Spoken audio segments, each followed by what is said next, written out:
The National Weather Service in St. Louis has issued a tornado warning for northern Calhoun County in southwest Illinois, south central Pike County in west central Illinois, east central Pike County in northeast Missouri. Until 9:30 p.m. Central Daylight Time. At 8:48 p.m. Central Daylight Time, National Weather Service Doppler radar indicated a severe thunderstorm capable of producing a tornado.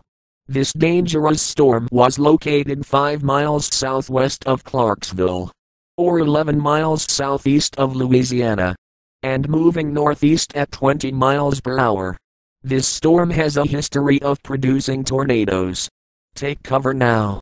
Locations impacted include Clarksville, Bellevue, Pleasant Hill, Nebo, Martinsburg and Summerhill. Take cover now. Move to an interior room on the lowest floor of a sturdy building. Avoid windows. If in a mobile home, a vehicle or outdoors, move to the closest substantial shelter and protect yourself from flying debris. Tornadoes are difficult to see and confirm at night. Take cover now.